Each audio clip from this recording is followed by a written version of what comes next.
बना रहे हो आप उस समय आप तो थे ही नहीं से ही वो। हाँ, ये आएगा कि हम कर्तापन नहीं है, कर्तापन का त्याग कि आपके अंदर से मैं गया तो प्रकृति ने बनाई ना, हाथ तो प्रकृति के हमारे नहीं है। जी जी, सब कुछ उसका है, इन हाथों से वो काम लेती है।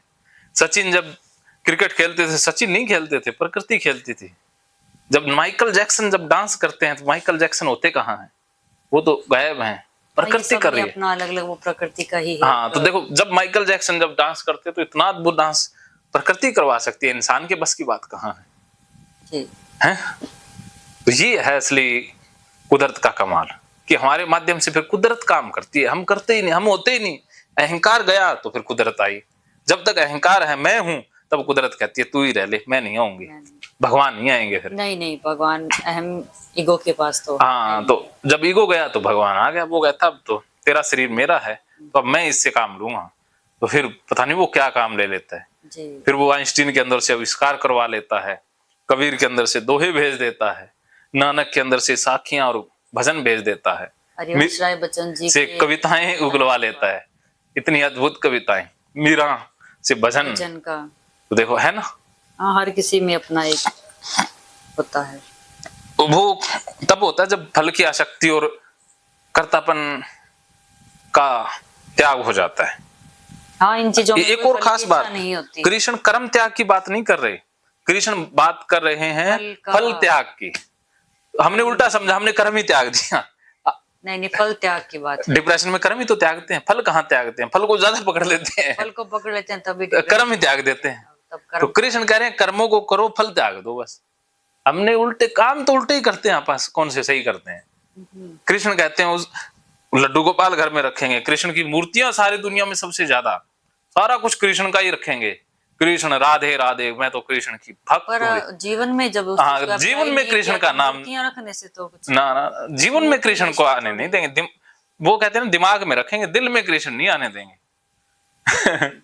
तभी फंसते हैं, तभी फंसते हैं, यही तो है। इसलिए मैं कहता हूँ कृष्ण को जीवन में अपना लो। कृष्ण सोच का नाम है, एक चेतना का नाम है, उसको दिमाग सोचने का तरीका कृष्ण में हो जाए, जीवन में कर्म कृष्ण में हो जाए, वो असली बात है। नहीं है, सही है ये भी बातें तो गीता में है ही सही।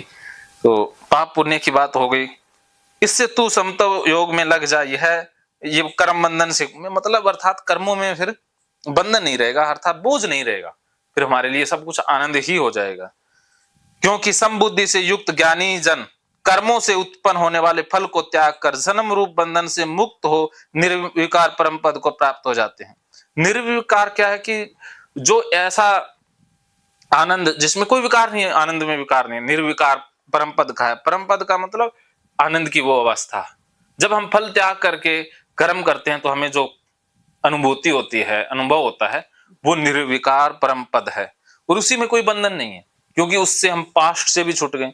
बंधन क्या है, पास्ट याद है हमें, फ्यूचर भी, फ्यूचर की चिंताएं हैं, पास्ट का गिल्ट भी है, तो बंधन है ना। हम पास्ट से भी छूट गए, फ्यूचर में क्या होगा कोई पता ही नहीं है, बस इसी वक्त में खो गए, तो बंधनों से आजादी मिल गई। आप देखो हमारे सोच में जो बंधन है वो पास्ट और फ्यूचर के ही होते हैं। जी जी बिल्कुल, प्रेजेंट में रहते तो दुख होता ही नहीं। उन चीजों को, पास्ट की चीजों को सोच सोच के आज इतना डिप्रेशन के, तो आज से डिलीट।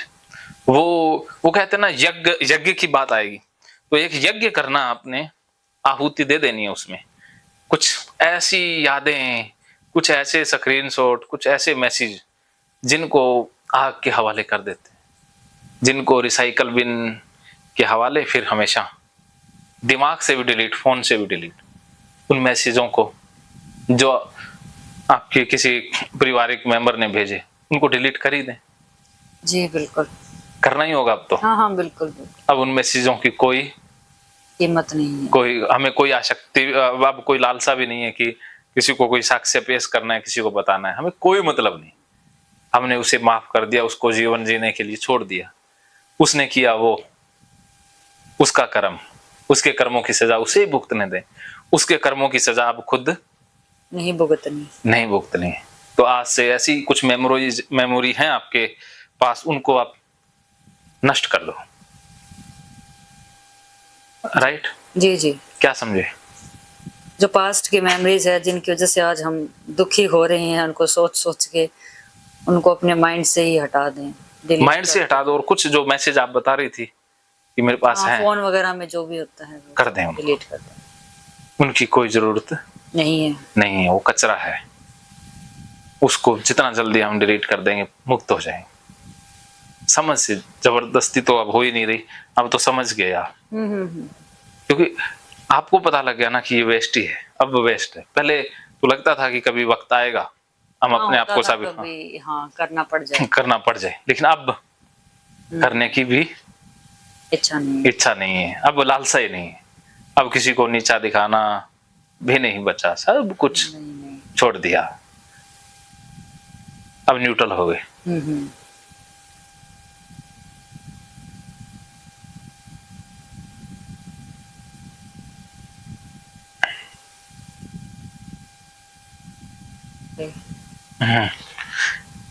मेरे को एहसास हो जाता है ना आपके दर्द का, तब इमोशनल हो जाता हूँ। दर्द दुर्द ऐसे आते जाते रहते। नहीं, आपको अब कम होने लगे, मेरे को, मैं तो जाता हूँ ना कहीं अवस्था में, फिर चीजें आ जाती हैं, इसलिए। हाँ। मैं अब नहीं सोचना चाहती कुछ भी। है, हाँ, तो अब फिर आप समझ गए। जिस काल में तेरी बुद्धि मोह रूप दलदल को भली भांति पार कर जाएगी, उस समय तू सुने हुए और सुनने में आने वाले इस लोक और परलोक संबंधी सभी भोगों वैराग्य को प्राप्त हो जाएगा। कि जब हमारे लिए दलदल क्या है कि हमने बहुत सी बातें सुनी हुई हैं, परलोक की भी, अर्थात पास्ट में बहुत सी बातें हमारे मन में हैं, फ्यूचर की बहुत सारी बातें हैं, बहुत कुछ सुना हुआ है, वो दलदल है, उसमें फंसे हुए हैं। तो भली भांति दलदल को तेरी बुद्धि, जब आप समझ जाओगे तो वो छूट जाएगा ना। मोह क्या है कि एक पकड़ना, ये मेरा है, ये तेरा है। जब मेरा तेरा गायब तो मोह गायब। जब आपको लगेगा ना मेरा है ना तेरा है, जो मेरा है वो तेरा है, जो तेरा है वो मेरा है, मेरे तेरे का भेद ही खत्म हो जाएगा बस। तो फिर दलदल से बाहर निकल जाएंगे। हाँ, तो उस समय तू सुने हुए और सुनने में आने वाले भी, सुनी हुई सारी चीजें नष्ट हो जाएंगी, अर्थात उनका कोई अर्थ नहीं बचेगा। तो अब तू योग को प्राप्त, तब तू वैराग्य को, वैराग्य क्या है कि हमें अब राग नहीं रहा। राग क्या है कि हमें अच्छा लगता है, कुछ चीजें हमें बहुत ज्यादा अच्छी लगती हैं, कुछ चीजें हमें बुरी लगती हैं, अब बुरा भी नहीं अच्छा भी नहीं, तो वैराग्य घटित हो गया। जैसे हम शमशान घाट जाते हैं, तो आप एक बार शमशान घाट जाके जरूर देखना, एक दिन शाम को चले जाना और वहां बैठ के घंटा बिताना, देख लेना। वहां पे बहुत से लोग मिलेंगे, उनसे पूछना भी, भाई तुम लोग यहाँ आए तो तुम्हें भी डिप्रेशन हुआ? वो कहेंगे हाँ हुआ। तो उनसे पूछना कि अरे फिर तुम यहाँ आए तो कोई मन में क्या क्या बातें होंगी, वो आपको सही शिक्षा देंगे कि बेटा चिंता मत करना, किसी से वैर विरोध कुछ नहीं, पैसे भी ज्यादा मत जोड़ना, एंजॉय करना। वो एक ही बात कहेंगे, वो कहेंगे हम मर गए, जीने के चक्कर में जी नहीं पाए। यहाँ पर लगभग दुनिया जीने के चक्कर में मर जाती है, जीती है ही नहीं। हम सोचते रहते हैं कि जीना स्टार्ट करेंगे, लेकिन स्टार्ट होता ही नहीं। जैसे मैं भी सोचता था कि 10वीं पास कर लेंगे, मजा आ जाएगा, फिर आनंद से रहेंगे। 10वीं पास होगी तो सोचता अरे 10वीं हुई है, 12वीं हो जाएगी फिर मजा करेंगे, 12वीं होगी फिर कहते हैं यार कॉलेज में चले जाएंगे फिर मजा आएगा। ऐसे नहीं, वो कॉलेज में चले गए फिर सोचने लगे अरे कॉलेज तो हो गया, अब कोई नौकरी लग जाए ना फिर मजा आए। ऐसे नहीं, अब नौकरी लग गई तो फिर सोचते शादी हो जाए, और शादी होगी तो फिर कहते हैं बच्चे हो जाए तो फिर जीना स्टार्ट करेंगे, बच्चे हो गए तो कहते हैं छोटे हैं अभी थोड़े बड़े हो जाए तो जीना स्टार्ट करेंगे, अब बड़े हो गए तो कहते हैं इनकी पढ़ाई लिखाई और हो जाए तो शादी तक चले जाते हैं, फिर बुढ़े हो जाते हैं, फिर कहते हैं चलो आप छोड़ो अब अगले जन्म में। लेकिन आप अभी बूढ़ी नहीं हुई, अभी आपके पास बहुत वक्त है। तो ये वक्त मुट्ठी की तरह गुजरता जा रहा है। अब आप कितने साल की हो गई? 34। मान के चलो कि 40 साल और जियोगी, इससे ज्यादा जिक्र करना ही क्या है। हाँ, 40 साल बहुत है, इतना ही जी लेते हैं। 40 साल में से 20 साल तो सोने में गए, बचे 20 साल। साल तो 20 ही बचे हैं, और 5-10 साल अपने निकल जाएंगे नहाने धोने में, खाने में। हाँ जी, हाँ जी। आपके तो 1-2 साल रोने में भी निकलेंगे। हाँ। 1 साल रोने का मान लो। 1 साल नहाने, क्योंकि आप तो आधा कुछ नहाने धोने में ज्यादा टाइम लेती हो, हाँ। तो ज्यादा समय नहाने धोने में ज़्यादा भी गए, उसमें हाँ जाएगा। तो 10 साल तो निकल जाएंगे। तो बचे कितने साल? 10 ही साल बचे। हाँ, 10 साल तो ये 10 साल कैसे गुजारना चाहती हो? अपने जीने के लिए। इन 10 सालों में कैसा जीना चाहोगी? जो अपना दिल करे। तो बताओ। साल ही 10 बचे तो क्यों फिर वेट करना? और इन 10 सालों का भी पक्का नहीं है कि 10 ही साल हैं। हो सकता है कि साल एक ही हो सकता है कि 1 ही महीना बचा हो। हाँ, कुछ ही नहीं पता। कोई एफिडेविट पर है, जैसे आप जर्मनी के वीजा पर जाती हैं तो एक लिखा होता है ना, इतना टाइम है, स्टैम्प पेपर पे लिखा होता है। लेकिन यहाँ आए हो जिंदगी में, इस धरती पर, हाँ, उस पे कुछ नहीं लिखा कोई हुआ, है मोर? कोई स्टैंप नहीं है उसपे। कभी भी वीजा एक्सपायर हो सकता है। पहले नोटिस भी नहीं आएगा, नहीं, पहले कोई नोटिस नहीं आएगा, सीधा वीजा एक्सपायर, चलो। आप कहोगे अरे रे फोन करना, नो फोन कॉल। कितनी अनिश्चितता है जीवन में, फिर क्यों हम, जब इतना निश्चित जीवन है तो फिर क्यों हम जो समस्याओं को निश्चित मान के बैठ गए? इतना अनिश्चित जीवन है, उसमें समस्याएं निश्चित कैसे हो सकती हैं? हाँ, नहीं हो सकती। तो बताओ। समस्याएं निश्चित नहीं होती कभी भी। समस्या तो एक दिन खत्म हो ही जाती है। जीवन भी खत्म ही होना है, तो समस्याओं के पीछे हम जीवन को क्यों बर्बाद करें?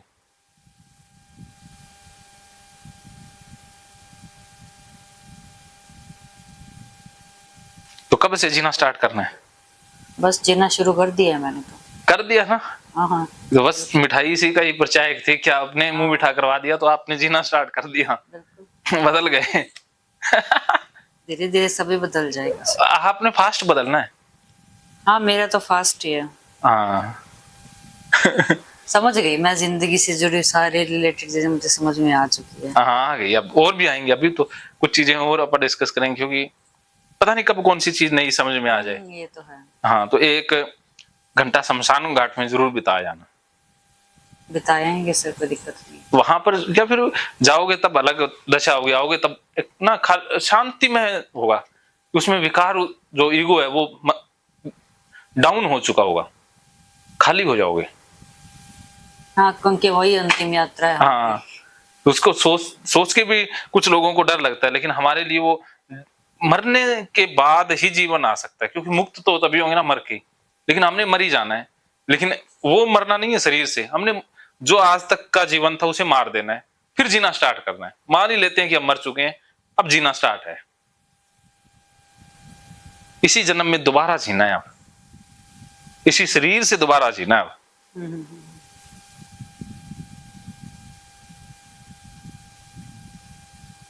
जी।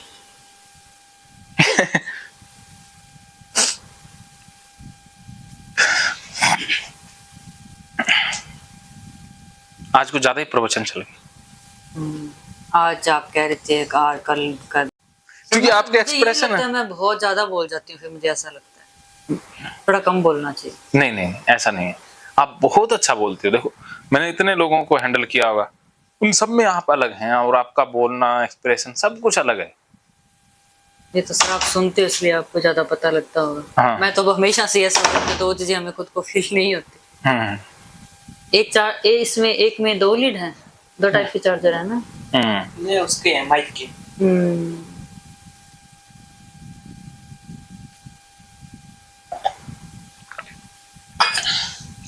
वहां जर्मनी में कैसे होते हैं चार्जर? ऐसे ही? हाँ, अपने वाले ही होते हैं सब, यही सिस्टम है सारी जगह। अच्छा, चालू है, ओके। तो एक बहुत बेहतरीन श्लोक अब भगवान श्री कृष्ण कह रहे हैं, भांति भांति के वचनों को सुनने से विचलित हुई तेरी बुद्धि जब परमात्मा में अचल और स्थिर ठहर जाएगी, तब तू योग को प्राप्त हो जाएगा, अर्थात तेरा परमात्मा में नित्य संयोग हो जाएगा। हमारी बुद्धि विचलित क्यों हुई है? हमारी बुद्धि में कचरा कहां से आया है? हमारे मन में कचरा कहां से आया है? कहां से आया है? बाहर से। बाहर से। बाहर से कृष्ण कह रहे भांति भांति के वचनों को, भांति भांति के लोगों से भांति भांति की बातें सुनी है, और वो वहीं से कचरा आया है। हम ज्ञान अपने अंदर हाँ, कचरा आ गया इकट्ठा ना। कर लिया। तो दूसरों को सुनना नहीं है, खुद को सुनना है, क्योंकि खुद को खुद से बेहतर ना तो कोई सुन सकता है ना कोई जान सकता है। जब हम खुद ही मालिक हैं तो दूसरों की क्यों सुने बकवास? आज से एक वादा करो खुद से, मेरे से नहीं, खुद से, कि मैं अब दूसरों की बकवास नहीं सुनूंगी, अब मैं खुद की सुनूंगी। बहुत सुन ली दूसरों की, अब खुद की सुननी है। तो भांति भांति के वचनों को सुनने से हमारी बुद्धि भी, जब वैरायटी ऑफ लोगों की बातें सुनते हैं, क्योंकि इस दुनिया में कोई ना कोई कुछ तो कहेगा। जब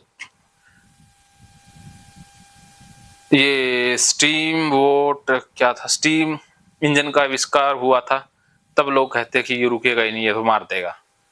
तो जैसे फिर लोगों ने अपना लिया ना, ऐसे ही होता है विज्ञान में भी। देखो लोगों ने कहा ही है ना कि पहले जैसे वो जहाज थी पानी में, कहते पहले बात तो कहते चलेगी नहीं, फिर कहते चलेगी तो ये रुकेगी नहीं।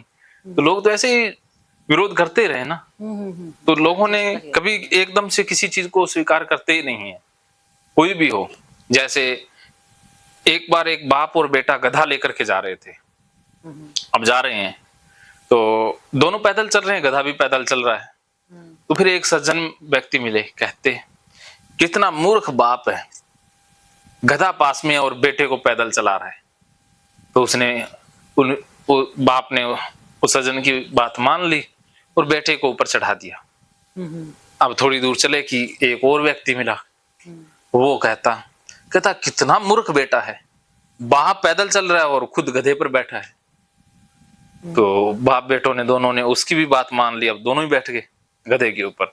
अब थोड़ी दूर आगे चले तो तीसरा व्यक्ति मिला, वो कहता कितने मूर्ख लोग हैं, बाप बेटे दोनों मजे से गधे के ऊपर बैठे हैं, गधे को मारेंगे, जानवर की परवाह नहीं है। तो अब दोनों उतर गए और अब दोनों ने गधे को कंधों पर उठा लिया। तो अब फिर एक आदमी आगे मिला, कहता है ना समझ लोग हैं, कैसे लोग हैं, गधा पास में है और गधे को उठा रखा है, इसके ऊपर बैठते नहीं है। तो देखो क्या हाल हुआ ना, सुन सुन के यह हाल होता है। वे सबकी सुनोगे तो फंसोगे, किसी की नहीं सुननी है। अपनी बुद्धि का इस्तेमाल, हाँ, अपनी बुद्धि का, अपने दिल का इस्तेमाल करना है। देखो कोई ना कोई तो सलाह देके ही जाएगा। आप देख लो, आप जब पढ़ाई करने लगे, शादी करने लगे, हो सकता है कि कुदरत ने फैसले वैसे नहीं होने दिए या कुछ चीजें हो गई, सबके साथ होता है। हाँ। लेकिन लोग कहने वाले तो कहेंगे हमने तो पहले ही कहा था। हाँ, अपना अपना वो। हाँ, लोग तो कहने वाले नहीं रहता था, वो बातें नहीं बोलेंगे। वो अगर कुछ खराब हुआ तो वो जरूर बोलेंगे। हाँ, जरूर बोलेंगे। और रिश्ते नाते वही हैं। हाँ, ऐसा होगा। लोग देखो आपके सामने नेगेटिव टिप्पणियां लेकर के आएंगे, कल को आप कोई डिसीजन लोगी, कुछ भी करोगी, लोग बुरा बोलने वाले पहले आएंगे, अच्छे बोलने वाले आएंगे नहीं। अभी हम एक अपना डिसीजन ले ही नहीं पाते हैं कभी। हाँ, सुन के हम सुनते हैं, हाँ। उनकी तरफ हमारा ध्यान चला जाता है तो हम अपने रास्ते से भटक जाते हैं। बस सुननी नहीं है। ऐसे लोगों को बाय बाय। ये लोग ना, जब आप कामयाब हो जाओगी तो कहोगी हमने तो पहले ही कहा था ये लड़की कामयाब होगी। बिल्कुल सर। हाँ, ऐसा होता है। हाँ, ऐसा ही होता है। हाँ, आपको मैं बताऊं, मेरी कहानी तो थोड़ी रही है संघर्षों में, लेकिन मेरे को संघर्ष लगता ही नहीं है। तो पहले कहते मेरे पास ना, यहाँ बच्चों को नहीं भेजते थे लोग, कोई पड़ोसी रिश्तेदार, कि ये ना बंदा पागल है, इसके पास बच्चों को भेज देंगे तो ये बच्चों को पागल कर देगा। क्योंकि मैं भूतों प्रेतों में, उनमें, और ये टूने टाने और सारी चीजें तोड़ फोड़ के ले आता था ना घर पे, तो नहीं आने देते थे। अच्छा। हाँ। हाँ, वो इन चीजों में वो विश्वास करते हैं तो फिर बैठ जाते हैं। हाँ, तो बच्चों को नहीं आने देते थे। मेरे को कोई दिक्कत नहीं है, वो ना आने दो, बढ़िया अपना। तो अब बच्चों को भेजते हैं कि कुछ हमारे बच्चों को सिखाओ। देखो दुनिया कितनी देर में बदल जाती है। हाँ, दुनिया का कोई वो नहीं। हाँ, अब कल को कुछ और घटना घट जाए तो फिर अलग ही रिएक्शन आएगा। तो ये लोग कुछ भी बोलेंगे, इनका काम बोलना है, तो इसलिए इनको बोलने दो, इनको चुप नहीं करवाना है। जैसे हाथी सड़क पर चलेगा तो कुत्ते भौंकेंगे, हाथी अगर एक एक कुत्ते को चुप कराने चला तो वो चल नहीं पाएगा। तो हम कुत्तों को क्या जवाब दे सकते? कुत्ते का तो स्वभाव है भौंकना, भाई उसका स्वभाव में भोंकने दो। कुछ लोगों का स्वभाव होता है कहना, खुद कुछ नहीं करेंगे लेकिन दूसरों को जरूर टोकेंगे, और खास करके टोकते वही हैं जो खुद नहीं कर पाए। जो खुद कामयाब नहीं हो पाए वो कहेंगे दूसरे भी कामयाब ना हो, और आपको कहेंगे कि आप भी नहीं हो सकती। जी। ऐसा होगा तो आप तैयार रहो। ऐसा नहीं है कि आपको लोग नहीं बोलेंगे, बोलने वाले आएंगे, उस समय विचलित नहीं होना है। पहले से तैयार रहना कि लोग ऐसे आएंगे। कोई भी डिसीजन लोगे, चाहे आप शादी रखने का डिसीजन ले लो तो भी लोग बोलेंगे, तोड़ने का डिसीजन ले लो तब भी लोग बोलेंगे, कोई डिसीजन ना लो तब भी बोलेंगे, कहेंगे कैसी मूर्ख लड़की है। हाँ, शादी नहीं करिए, कर लो तो वैसे ना हाँ, कर लो। अब मान लो आप कोई डिसीजन नहीं ले रही, तब भी लोग कहेंगे कि कुछ सोच ही नहीं रही अपने अच्छे बारे में, छोड़ देती तो और होता। अब छोड़ दो, अच्छा कुछ था, बहुत कुछ था, ऐसे ही धक्के से छोड़ के आ गए। हाँ हाँ, है ना, किसी भी तरफ आप कदम बढ़ा लो, आपको जीने तो फिर भी नहीं। हाँ, देने नहीं देंगे। पहले से तैयार रहो कि लोगों ने बोलना है। अब फैसला आपा ने लेना अपने सही अंतर्मन से कि मेरे लिए सही क्या है। आपने अपने लिए डिसीजन लेने, दूसरों के लिए नहीं लेने, जैसे आपके परिवार वाले लेते हैं। नहीं, अपनी लाइफ का डिसीजन हमसे बेटर कोई नहीं ले सकता। बस बस हमें ही पता है यहाँ क्या हो रहा है क्या नहीं हो रहा है। दूसरे बस उनको जो दिखेगा बस उतने, बोले हमारे अंदर क्या है वो बस बस बस बस ये याद रखना है। तो काउंसलर आपको डिसीजन लेना सिखाता है, ना कि आपके डिसीजन लेता है। ऐसा ही है ना कि हम प्रॉब्लम सोल्व नहीं कर सकते आपकी, लेकिन आपको प्रॉब्लम सोल्व करने की ताकत जरूर जगा देते हैं आपके अंदर ही। यहाँ आयो, आपकी प्रॉब्लम मैं सोल्व तो नहीं कर सकता ना। नहीं, वो तरीका आप मेरे को समझा। हाँ, वो तरीका मैं बता, अपने जीवन में अप्लाई करके हम उन चीजों से निकल सकते हैं। हाँ, भगवान कृष्ण अर्जुन के साथ थे, लेकिन युद्ध तो अर्जुन को ही लड़ना पड़ा ना। हाँ हाँ, तो हम सब साथ हैं, लेकिन अपने जीवन का युद्ध तो आपको खुद अकेले ही हाँ, खुद को ही लड़ना पड़ेगा, लड़ना होगा। तो उसके लिए तैयार हम कर सकते हैं कि आप लड़ो। कृष्ण तैयारी तो कर रहे हैं, लड़ नहीं रहे हैं, वरना वो कहते तू छोड़, तेरे से नहीं होता। मैं वो खुद भी लड़ लेते, इतना माथा फोड़ी उनके साथ हो रही है, तो इससे अच्छा तो वो युद्ध लड़ना अच्छा था ना, तो युद्ध खत्म भी हो लेता। हाँ, और इससे अच्छा था वो अर्जुन से पंगा लेना, इतना भारी पड़ गया कृष्ण को। भारी तो क्या पड़ गया, अच्छा ही हुआ, लेकिन इससे तो युद्ध लड़ना बहुत आसान था ना। तो इसीलिए आप ये सोचो कि आपको ही सब कुछ करना है, तो आपने ताकतवर हो जाना है फिर, कि कोई इस दुनिया में आपकी प्रॉब्लम सॉल्व करने नहीं आएगा, करनी आपको ही है। ये तो मैंने देख लिया सर, खुद के डिसीजन हम खुद ही बेटर ले सकते, बस दूसरों पे बिल्कुल भी नहीं छोड़ना चाहिए। ना ना ना, क्योंकि हमें ही हमारे खुद का पता है, खुद का पता है कहाँ हमारा माइंड है, कहाँ हमारा मन है, दिल है, कि हम किस लेवल तक सोच सकते हैं, जा सकते हैं, ये दूसरे नहीं ले सकते। वो सिर्फ अपने जीवन से जुड़े एक्सपीरियंस के बेस में आपको सलाह देते। अगर किसी का खराब एक्सपीरियंस है तो खराब और दे जाएगा, वो एक नया वो किल ठोक जाएगा। जैसे पीछे मूवी देखी होगी, उसमें वो त्यागी जी वो कील ठोक देते हैं कि वो पाकिस्तान के लड़के तो होते ही ऐसे हैं। तो उस जानू थी या जन्नू थी क्या था, उसके मन में कील ठुक जाती है कि उसने उस लड़के से दोस्ती तोड़ दी, लेकिन वो लड़का बहुत प्यारा था। तो पीके आकर मानना किसका, दूसरे का मान लिया। हाँ, तो इसीलिए दूसरों के मान करके कोई चीज का विश्लेषण करके खुद है, इतने पावर तो हमारे अंदर भी है कि हम एक डिसीजन तक पहुंच सकते हैं। जब वो डिसीजन ले सकते हैं तो हम क्यों नहीं ले सकते। बस पावर तो दोनों के पास है, और बेटर है कि हमारा हमें ज्यादा पता हो। बस बस बस, बहुत बढ़िया बात है ना, बहुत अच्छे तरीके से समझ लेती हूँ। मेरे को लगता है भी कितना आसान है आपको समझाना। नहीं, समझ में तो आ जाता है सर मुझे। हाँ, लेकिन कर भी लेते हो। आपको एक क्या जरूरत थी, एक साथ की जरूरत रहती है, हर इंसान को रहती है, मैं नहीं कहता भी नहीं, लेकिन साथ शरीर से नहीं होता, मन से भी होता है। तो मानसिक साथ भगवान का साथ भी है, उसी ने तो ये सारा इंतजाम किया, वरना उसी की लीला है ना सब कुछ करना। कौन किससे मिलवाता है, कौन किससे दूर करता है, वो सब कुछ उसी से ही हो रहा है ना। तो ये भी उसी की लीला है, समझ लो कि आपके लिए इस चीज की जरूरत थी, ये चीज मिल गई। ये रास्ता दिखाते हैं ना हर, ये रास्ता भगवान ने ही दिखाया है। भगवान चाहते हैं कि आप अपना युद्ध पर हम ये सोच लेते हैं कि नहीं यही सही है, यही है, पर हमें ये नहीं पता था इससे भी बेटर अपने लिए भगवान ने सोच रखा है। हम क्यों इस चीज के अंदर फंस के बैठ गए हैं। जैसा वक्त करवा रहा है करते जाओ, उसके साथ छेड़छाड़ करते हैं तभी फंस जाते हैं। बस बस, फंसना ही छेड़छाड़ है। प्राकृतिक नियम है, जैसे आप सामने पहाड़ है, उससे जाके टकराएंगे तो सिर फूटेगा ना।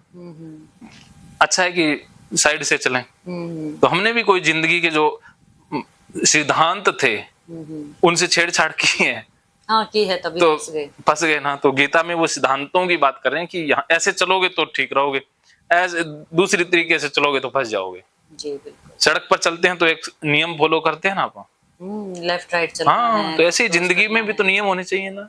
जी दूसरे की साइड में जाएंगे तो एक्सीडेंट तो हाँ हाँ होना ही होना। तो ये जो लड़ाई झगड़े हो रहे हैं या वो दूसरे की साइड में जाने से ही हो रहे हैं।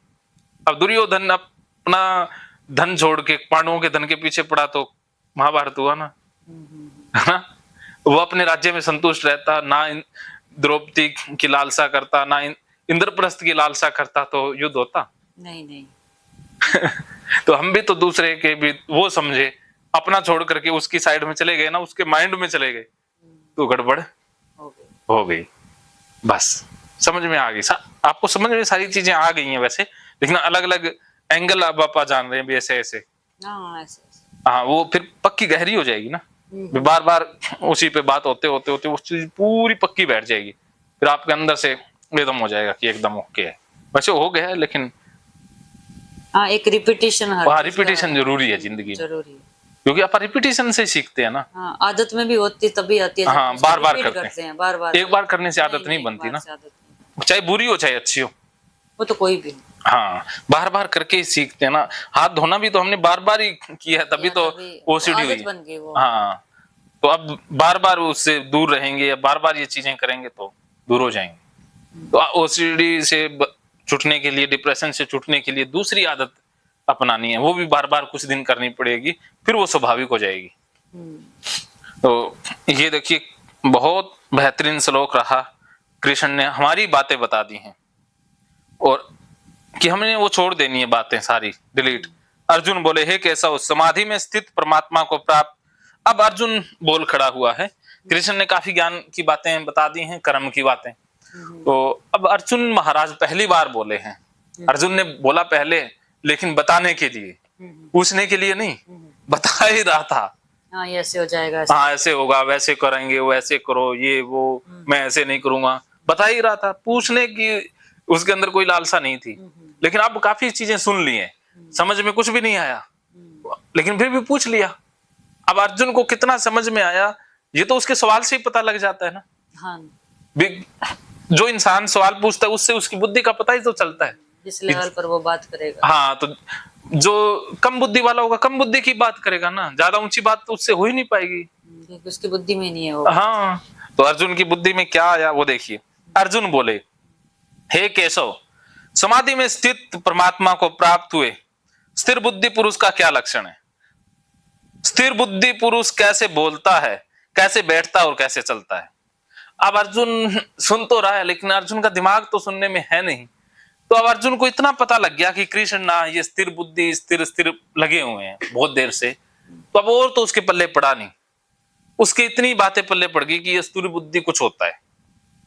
स्थिर बुद्धि परमात्मा में स्थित कह रहे हैं ना कृष्ण बार बार, तो उसको लगा यार कोई ना कोई तो झमेला होता है, कोई ना कोई परमात्मा में स्थित होता है। अब मुझे नहीं पता है कि कौन होता है क्या होता है, अर्जुन को कुछ भी समझ में नहीं आया। फिर भी पूछा है सवाल कि आप बताओ, तो तुम कहते हो स्थिर बुद्धि और परमात्मा में स्थित, तो फिर मुझे कैसे पता चले कोई आदमी होता होगा वो उसमें स्थित, तो वो कैसे बोलता है। अब अर्जुन तो सवाल तो शरीर से ही पूछ रहा है, वो बोलता कैसे है कि बोलने से मैं पकड़ लूं भी कौन हुआ है। भी ना तो मुझे ऐसा लगता भी मैं हूं, ना मुझे लगता कि आप हो, या ना मुझे लगता है कि कोई और है, तो मुझे बताओ भी मैं पहचानूं कैसे कि ये परमात्मा में स्थिर बुद्धि वाले लक्षण किसमें होते हैं। तो कहते लक्षण बताओ फिर मुझे।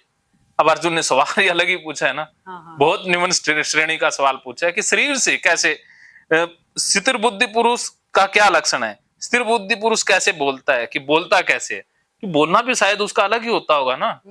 अभी हमें क्या पता भी कैसे, अभी हम तो मैं तो जिनको सुनता हूँ उनमें कोई पता नहीं चली भी वो स्थिर बुद्धि है, या कैसे बैठता है, बैठने में भी कोई अलग चीजें होती हैं क्या। अब अर्जुन तो पूछ रहा है बैठता कैसे है हाँ कैसे चलता है, बातों की चलता कैसे है। अर्जुन का सवाल तो देखो ऐसा है। हाँ अब देखिए कृष्ण फिर जवाब देंगे तो सवाल को नहीं देंगे वो जवाब अर्जुन को देंगे। तो जो ज्ञानी इंसान होता है ना वो सवाल को जवाब नहीं देता, वो इंसान को जवाब देता है। सवाल तो कोई कैसा भी पूछ ले मूर्खतापूर्ण हो सकता है, लेकिन वो जवाब उस बंदे को देगा। क्या समझे? सवाल तो कुछ भी हो सकता है, हाँ। इसका कोई मीनिंग ही नहीं होता जैसे, हाँ। पर इसका जवाब तो देगा, पर अलग तरीके से उस इंसान। हाँ, वो इंसान को दिया जाएगा जवाब को, सवाल को जवाब नहीं मिलेगा इंसान को, क्योंकि वो सवाल तो है ही नहीं कि जिसका हाँ सवाल तो बन ही नहीं रहा ना। हाँ। कि बताइए शरीर से थोड़ी ना पता चलेगा भी कौन स्थिर बुद्धि है कौन ज्ञानी है। अब हमने भी ये भूल की अर्जुन की तरह, कपड़े पहन लिए, हमने भी लगता है भी कोई कपड़े पहन लिए तो वो ज्ञानी हो गया, किसी ने भगवा पहन लिया तो वो ज्ञानी हो गया। अब मेरी माता है या ये तो कोई ज्ञानी आ जाए, एक बंदा आ गया था फ्रॉड सा, नारायण नारायण सारा दिन नारायण नारायण, मम्मी कहती है ये तो बहुत ज्ञानी है। तो नारायण नारायण करने से तो कोई ज्ञानी नहीं होता, ये तो हम भी कर सकते हैं। ज्ञानी क्या, वो फिर लालची पंडित था, वो आके रोज आवाज लगा दे जी आज घी नहीं है घी लेके आओ, आज ही मंदिर में चढ़ाओ को नहीं जी चढ़ाओ लेके आओ। वहां चला जाए कोई बंदा जी 50 तो चढ़ाई करो, 10-10 रुपया के चढ़ाओ, 50 चढ़ाओ घाट है। वो लालची है, वो थोड़ा दिन में खल्ला खा के अठू बात जाओ। मेरी मम्मी उस वो ये शास्त्र रोज पढ़े, रोज स्पीकर में शुरू हो जाए, कभी गुरुड़ पुराण कभी कोई सा भी पुराण, लोग जाने लगी औरतें और कहती बहुत ज्ञानी बाबू आए। वो ज्ञानी क्यों नहीं, क्यों नहीं, वो एक नंबर को लालची आदमी है, इनकी गोनियां में शास्त्र आएंगे। पर मेरी बात थोड़ी ना मानने वाले था, उनका तो इन बिरो है, वो तो आधो बावड़ होते हैं कि बात कौन सुने करा सारी, तो घर वालों ने सुनी नहीं। ऐसा ही हुआ, उसने काफी पैसे इकट्ठे कर लिए और चला गया। ऐसा ही होता है, पंडित ऐसे ही होते हैं। पैसे इकट्ठे करते हैं। हाँ पैसे इकट्ठे करने होते हैं। अब वृंदावन में चले जाओ, मैं चला गया था, वो कहते ये क्रिया करानी है 5100 की, आपकी पर्ची लगवा देंगे फल के लिए, आप 5100 दान दे दो, यहाँ नाम लिखवा देंगे। मैं कह मैं दूं को नहीं, रिपी हुई मैंने नाम की जरूरत को नहीं। हाँ ये तो कहते ये हो जाएगा अगले जन्म में। मैं क्यों, मेरा से सारा जन्म खराब हो जाए तन्ने के लेने है, मैं तो आप खराब करना रही हूँ मेरे से। वो सोचने लगे इससे उलझना था। एक आ गया एक दिन, इसी मंदिर में पंडित रखा हुआ था, तो वो आ गया एक दिन, कहते वो घर में पैसे मांगना स्टार्ट कर दिया। वो आते राम राम देव जी पीसा दो, 10-10 रुपया दो। इधर तो आया नहीं, उधर से मांग के चला जाता। एक दिन आया इधर तो प्रमिला ने दे दिए 10 रुपए, कहते 50 दो, तुम मोटा लोग, तो उसने 50 भी दे दिए। मेरे को लगा भी ऐसे तो बात नहीं बनेगी। तो एक दिन मेरे से मुकाबला हो गया, मैं वहां खड़ा था और आके कहता जी राम राम, वो ठीक हूँ, वो बहुत बढ़िया, कहते दे दो फिर 150 है। मेरे उस दिन ईगो जाग गया, अहंकार जाग गया। मैं क्यों रहा थे राम का बंदा हो गए, राम इंसाना को मांगो थे, भगवान को मांगो नहीं। वो देखो इंसान की जोड़ी वही बरस का है, तो इंसान को थे किए लेना चाहो। तो उसको भी गुस्सा आ गया, उसने अपने जेब में से निकाले पैसे काफी खुले से और मेरे को दे दिया, मेरे को दे दिए पैसे, कहते मैं ही भगवान हूँ, आ ले पैसे।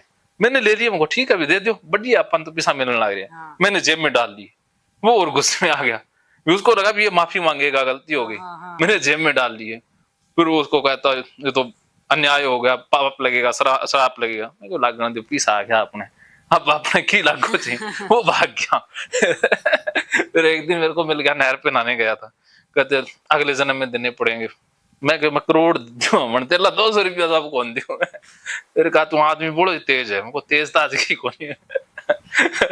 फालतू के ढोंग है। हाँ ऐसा है ना, तो ऐसे हम भी ऐसे ही सोचते हैं ना कि जिसने भगवान पहन लिया वो ज्ञानी हो गया, वो बाबा हो गया, कहते वो शराब दे देगा। मुझे शराब स्वरूप कुछ नहीं होता, इनका श्राप लगता तो ईश्वर। हाँ तो ये मांगते होते क्या, हाँ तो ये लूटने के तरीके हैं। तो कोई यहाँ पर ऐसी इतनी बड़ी चोटी बढ़ा लेगा, बड़ा सत्युग नहीं चल रहा। हाँ इतनी बड़ी चोटी बढ़ा लेंगे, कोई कपड़े, कोई नंगे हो जाएंगे, कोई कपड़े पहन लेंगे, ऐसी मूर्खताएं है ना। अब देखो ये नागा साधु है, वो नंगे हो गए तो इसका मतलब ज्ञानी हो गए। अगर नंगे होने से ज्ञान होता तो कौवे, कुत्ते, बिल्ली, भैंसे ये सारी नंगी रहती है। ये तो ज्ञानी होगी ना। नंगेपन का ज्ञान से कोई संबंध थोड़ी ना है। लोग कोई कुंभ में नहा लिया तो ज्ञानी हो गया, गंगा में जाने से ज्ञानी हो गया, वो थोड़ी ना। तीर्थ कोई मंदिरों का इतना, हाँ कोई ऐसे चौकड़ी लगा के ऐसे बैठ गया तो ज्ञानी हो गया, बैठने से ज्ञानी का कोई संबंध थोड़ी ना है। हाँ उठने से, कोई एक टांग पे खड़ा हो गया तो ज्ञानी थोड़ी ना है। कोई व्रत कर लेता है ज्ञानी हूँ। मूर्ख वाली बात है ये तो। हाँ, तो वही अर्जुन भी तो सवाल ऐसा ही पूछ रहा है ना, लेकिन कृष्ण के लिए ज्ञान का अलग ही मतलब है। जैसे आपने एक शब्द सुना होगा, इमोशनल इंटेलिजेंस। सुना है। तो अब इमोशनल इंटेलिजेंस की बात होगी कि अब कि हम ना इमोशनली बहुत ज्यादा मूर्ख होते हैं। हम इंटेलिजेंट नहीं होते भी, भावों को या संवेगों को मैनेज करना नहीं आता भी। गुस्से को मैनेज कैसे करना है, सुख को दुख को मैनेज कैसे करना है, सही दिशा में कैसे निकालना है भी, इन भावों का सही बहाव क्या है। या तो हम दबा देते हैं या ज्यादा निकाल देते हैं, मैनेजमेंट बिगड़ जाती है। तो हम इमोशनली रूप से वीक हैं, इंटेलिजेंट नहीं है। तो हमें इमोशनली इंटेलिजेंट बनना है। वो गीता में अब श्लोक आएंगे। जैसे एक बहुत बड़ी बुक भी लिखी है डेनियल गोलमेन ने, वो इमोशनल इंटेलिजेंस के ऊपर है। वो बुक तो मैंने मंगवाई, लेकिन मेरे को समझ तो आई नहीं इंग्लिश, फिर मैंने वो छोड़ ही दी।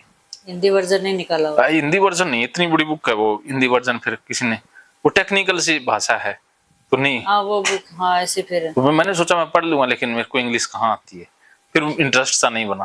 फिर गीता को पढ़ लिया, मैं को इसमें ठीक है, इस तो उससे शब्द मिल जाते।